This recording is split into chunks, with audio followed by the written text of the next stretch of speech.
आप देख रहे हैं अनहोनी। अनहोनी में आज की कहानी हमारे साथ शेयर की है शुभम जी ने। तो चलिए बढ़ते हैं आज की इस कहानी की ओर। आज मैं करीब 5 सालों के बाद अपने गांव आया हूं, मगर मेरा गांव 5 सालों में बिल्कुल भी नहीं बदला। वही चारों तरफ फैली हरियाली, जिसके बीच में से छोटे छोटे मिट्टी के बने घर, बड़े बड़े तालाब और खेतों के बीच से गुजरती छोटी सी नदी। ये सब छोड़कर मुझे शहर में रहने का मन नहीं करता, मगर मैं कर भी क्या सकता हूँ। मेरी पढ़ाई के कारण मुझे शहर में ही रहना पड़ेगा। खैर, मैं जब गांव पहुंचा तो वक्त हो रहा था शाम के 5 बजे का। चाय नाश्ता करने के बाद मैं बिस्तर पर थोड़ा लेट गया और इंतजार करने लगा बस रात के 9 बजने का, क्योंकि मैं जब भी गांव आता हूं तो रात का खाना पीना खाने के बाद मनमोहन दादा के पास कहानियां सुनने चले जाता हूं। मैं अकेले ही नहीं बल्कि गांव के सारे बच्चे उनके यहाँ कहानियां सुनने आते हैं। उनका घर हमारे घर से थोड़ी ही दूरी पर है और वो अकेले ही रहते हैं। उनका इस दुनिया में कोई भी नहीं है। खैर, रात का खाना पीना खाने के बाद मैं एक टॉर्च लेकर निकला। शहर में जैसे हर वक्त लोगों के पास मोबाइल फ़ोन होता है, उसी तरह से गांव में रात के वक्त सभी लोगों के हाथ में एक टॉर्च जरूर होता है। मैं जैसे ही घर से बाहर निकला तो मुझे कड़कड़ाती ठंड का अंदाजा हुआ। ठंड इतनी थी कि चल रही हल्की हवा भी मेरे शरीर पर करंट के जैसे लग रही थी। मैं चलते हुए मनमोहन दादा के घर की तरफ आगे बढ़ने लगा। मुझे रास्ते पर एक भी इंसान नजर नहीं आ रहा था। हो सकता है इतने ठंड के कारण कोई आदमी घर से बाहर ना निकला हो। चलते चलते मैं मनमोहन दादा के घर के पास पहुंचा और उनका दरवाज़ा खटखटाने लगा। 2-3 बार दरवाज़ा खटखटाने के बाद मनमोहन दादा ने दरवाज़ा खोला तो उनके घर में कोई भी बच्चा कहानी सुनने नहीं आया था। काफ़ी दिनों के बाद मुझे देखकर दादा काफ़ी खुश हुए और मुझे अंदर बैठने को कहा। किसी और बच्चे को ना देखकर मैंने दादाजी से कहा, दादा आज कोई कहानी सुनने नहीं आया? जिस पर दादा ने कहा, नहीं बेटा, आजकल कहाँ कोई आता है कहानी सुनने। दादा के मुंह से ये बात सुनकर मुझे थोड़ी हैरानी हुई कि भला एक वक्त ऐसा भी था जब यहाँ बच्चों की काफ़ी भीड़ जमती थी। खैर, मैंने दादा से कहा, दादा आज आप सिर्फ मुझे ही कहानी सुनाइए।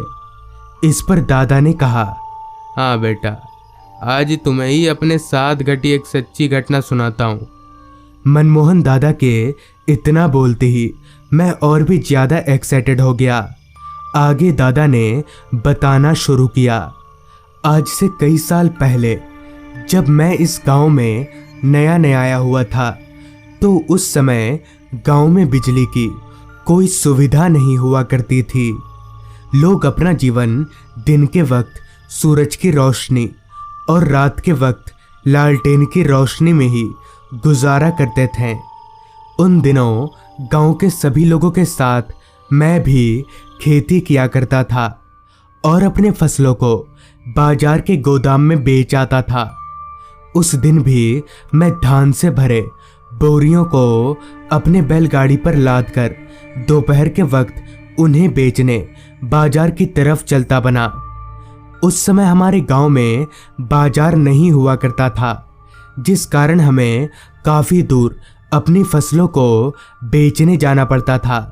हर बार तो मैं शाम तक सारे फसलों को बेचकर घर वापस आ जाता था, मगर उस बार जब मैं बाजार के गोदाम पर पहुंचा तो वहां फसल बेचने के लिए लोगों की काफ़ी सारी भीड़ लगी हुई थी, जिस कारण मुझे फसल बेचते बेचते काफ़ी रात हो गई। खैर, मैं कर भी क्या सकता था। मुझे तो घर वापस आना ही था। मैंने लालटेन की रोशनी तेज की और उसे बैलगाड़ी में रखकर घर की तरफ आगे बढ़ने लगा। रास्ता पूरी तरह से अंधेरे में डूबा हुआ था। रास्ते के दोनों तरफ लंबे पेड़ और घने जंगलों के कारण रास्ते पर थोड़ी सी भी रोशनी पहुंच नहीं पा रही थी। सन्नाटा तो इस कदर छाया हुआ था कि मैं जंगलों से आ रही रात कीड़ों की आवाजें भी साफ तौर पर सुन पा रहा था। मेरे लालटेन की रोशनी उस घने अंधेरे का कुछ खास बिगाड़ नहीं पा रही थी। बस लालटेन से जो हल्की सी रोशनी आ रही थी उसी के सहारे मैं आगे बढ़ रहा था। अभी मैं आगे बढ़े जा ही रहा था कि तभी मुझे किसी के खांसने की आवाज सुनाई पड़ी। उस आवाज को सुनकर मैं एकदम से चौंक गया कि भला इतनी रात गए इस जंगल में कौन खांस रहा है। खैर मैं उस बात पर उतना ध्यान ना देकर आगे बढ़ने लगा। अभी मैं कुछ आगे बढ़ा ही था कि तभी मुझे दोबारा से किसी के खांसने की आवाज सुनाई पड़ी। इस बार मैं थोड़ा सहम गया और उस आवाज को ध्यान से सुनने लगा। मगर एक बात तो ये थी कि मैं जितना आगे बढ़ता जा रहा था तो मानो वो आवाज मेरे साथ साथ चल रही हो। तभी मुझे ऐसा लगा कि मेरे पीछे बैलगाड़ी में कोई बैठा हुआ है। मैंने जैसे ही अपनी निगाहें पीछे की ओर घुमाई तो मैं एकदम से हक्का बक्का रह गया और मेरे शरीर का सारा खून सूखने लगा। दरअसल ठीक मेरे पीछे बैलगाड़ी पर एक आदमी, एक औरत और एक छोटा सा बच्चा बैठे हुए थे, जिनकी शक्ल मौत से भी ज्यादा डरावनी थी। उन तीनों का चेहरा पूरी तरह से कटा हुआ था और उनकी आंखें लाल चमक रही थीं। मैं उन तीनों को देखकर ही समझ गया कि ये तीनों कोई इंसान नहीं बल्कि भूत हैं। और मैं ये भी समझ गया कि अब मैं एक बड़ी मुसीबत में फंस गया हूँ। मुझे समझ नहीं आ रहा था कि अब मैं करूँ तो करूँ क्या। मैंने किसी तरह से हिम्मत जुटाया और उन तीनों भूतों से कहा, अब कौन है आप और कहाँ जाइएगा? जिस पर उनमें से एक आदमी ने कहा, शमशान जाएंगे और तुम भी अब जिंदा नहीं बचोगे। उस भूत के मुंह से ये सुनकर मैं समझ गया कि मेरा बचना नामुमकिन है और मैंने मन ही मन ये ठान लिया कि अगर मरूंगा तो इनसे मुकाबला करके ही मरूंगा। अभी मैं अपने मौत के पीछे बैठकर आगे बढ़ ही रहा था कि तभी मुझे याद आया, शमशान जाने वाले रास्ते पर एक तांत्रिक बाबा का घर भी पड़ता है। तो मैं वहां पहुंचकर बैलगाड़ी से कूदकर बाबा के पास भाग जाऊंगा और अगर इन्होंने मुझे बीच रास्ते पर ही मार दिया तो मैं क्या करूंगा? ये तो भूत हैं, इनका क्या भरोसा।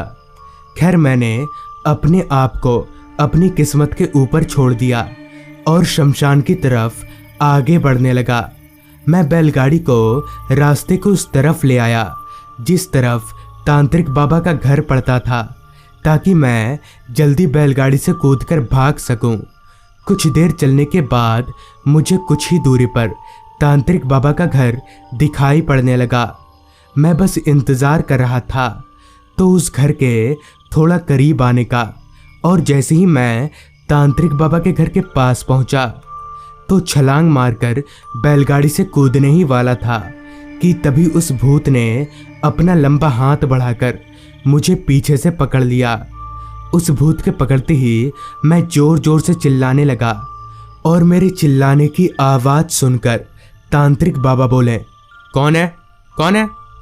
बोलकर बाबा घर से बाहर निकल आए और उन्हें आता हुआ देख सारे भूत हवा में धुआं हो गए। तो इस तरह से उस रात मेरी जान बच गई। मनमोहन दादा की पूरी आप बीती सुनने के बाद मैंने उनसे कहा, अच्छा दादा, अब मैं कल आऊँगा। जिस पर दादा ने मुस्कुराकर कहा, तुम कल नहीं आओगे? इस पर मैंने कहा, आऊँगा, ज़रूर आऊँगा, क्यों नहीं आऊँगा। ये बोलकर मैं घर चलाया। घर पहुंचकर मैंने देखा कि चाचा मुझे ढूंढ रहे हैं। मैंने जब पूरी बात चाचा को बताई तो चाचा एकदम से सहम गए और बोले, क्या बोल रहा है तू? मनमोहन दादा? वो तो 1 महीने ही पहले ही मर चुके हैं हार्ट अटैक से। चाचा से ये सुनकर मैं चौंक गया, मगर मुझे चाचा की बात पर विश्वास नहीं हुआ।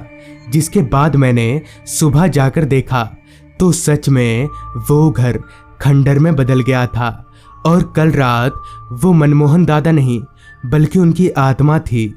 तो दोस्तों, ये थी आज की कहानी। अगर आपके पास भी ऐसी ही कोई कहानियां हैं तो हमारे साथ ज़रूर शेयर करें।